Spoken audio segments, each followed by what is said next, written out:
but is it common for small cities such as Washougal to contract out something like this versus doing this ourselves? Yeah, especially given the fact that we don't have engineers on staff to do this stuff. A lot of it falls into that side. It's one of those debates that we've been having at a administrative level, at what point we begin putting that in. What it cost the city to do this in 2005? Anyone? Actually, I can answer that. Right.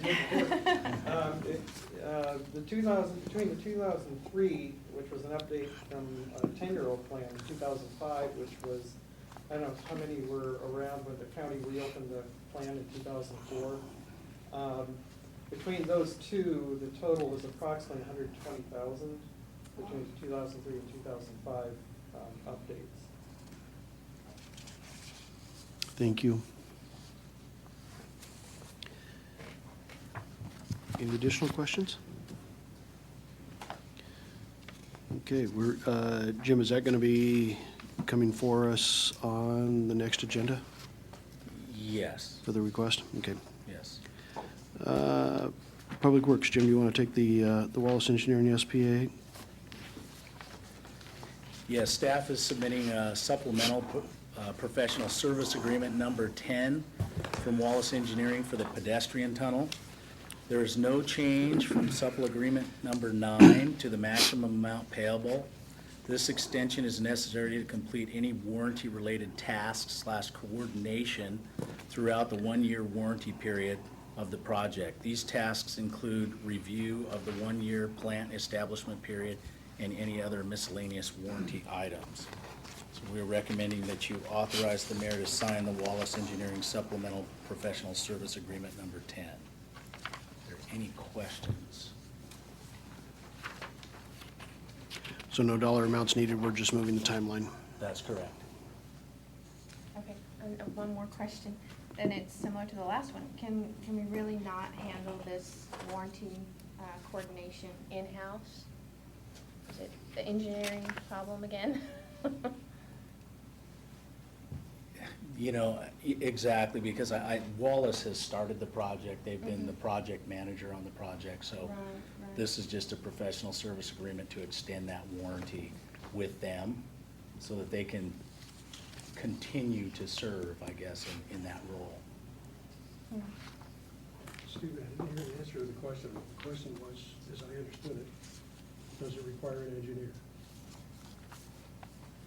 No, I don't believe so. I mean, if you look at the extension, I think that's what we're talking about, is the extension is necessary to complete any warranty-related tasks and coordination. So I would believe that with our PSA with Wallace, that we have paid them a certain amount of money To do that to portion. perform these tasks. So I would think that we'd want to continue to have them serve in that capacity, to serve us in that capacity.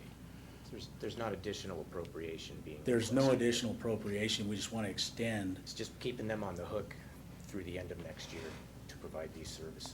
And Correct. doing it in-house, probably the appropriate time would have been the very beginning to say, Right. could we do this in-house? Because this is just to get our money's worth out of them. Yep. Okay. As one additional question, if I may. Is E-Verify required for this? Yes, over 100,000, I believe, is the dollar amount. Actually, did we drop that? Well, no, this is federal, this is paid for with federal money, and so any projects paid for federal money. So, Mr. Mayor, I don't remember what the status of our E-Verify requirements is. Are we still 100,000? 100,000 and above. This one is one that I'm pretty sure would have been done well before we put E-Verify in, though. It was with the tunnel. This would have been one that would have come along in 2009. Thanks, Your Honor. Other questions for Jim? Dave, just as a note, we probably should, with the questions coming forth, we should probably get on one of our workshop calendars sooner than later, the discussion on city engineer. There's a lot of pieces that go into that whole thing. Jim, PB America? Yes, staff is submitting a PSA for PB America, and this is part of our discussion earlier. This is for updating our transportation capital facilities plan. And we are asking that you authorize the mayor to sign the PB America's professional service agreement. Any questions on that? We had the presentation, we probably answered a few of those earlier. Okay, MKE and Associates? In May 2010, the city approved the Department of Commerce Energy Efficiency Block Grant.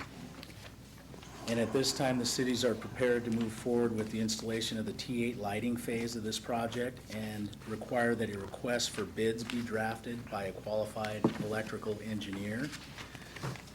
So using the Small Works roster under the category of electrical engineering, we received 2 submittals, one from Index Engineering, one from MKE and Associates.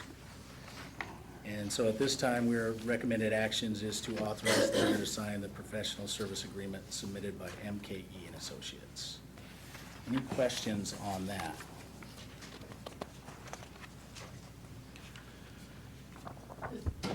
This is just within the financial scope of the original grant, correct? That's correct. Okay. Was there an original breakdown of how much this portion of the project would cost with the grant? With the T8 lights or just MKE? Yeah, MKE's this portion? specific PSA. Yes, there is a breakdown. I don't have that right in front of me here. Thank you. $11,529. Oh, okay, just like it says right there. Yeah, I think I didn't have it in front of me either. the question that you had, Michael, was, in the original documents, was there an estimate for this phase of the project? Is that what you were asking? Yeah, well, if that is the estimate, then what's the difference between the two companies that have submitted to us? I mean, as far as how much their cost is? In the budget, in the contract, we budgeted $12,000. And MKE came in at, like I say, $11,529. We couldn't actually ask price because it is a professional service agreement. So you can't really talk about price, but you can talk about services. And then we did a scoring. We scored NTEC and we scored MKE, and MKE came out on top in the scoring. Each agency scored. So, Believe it or does that not, answer that's, your question? Starting to get fuzzy. Okay. believe it or not, that's one of those things that I've never figured out in all the all the years of elected service, is on a lot of professional services, you are not allowed to bid them on price. You're only allowed to bid them on qualifications. Never figured that one out. Any other questions for Jim on this item? Okay, Jim, WashDOT Highway 14? Actually, number 4 and number 5 have been deleted. We had some more information, Trevor and I, last week, and we think that there may be some adjustments to the cost there. Okay. So 4 and 5 are off the table? Yes, sir. You're making this night go quicker and quicker, Dave. Is it open to ask a question about them? Because they are gonna come back again, right?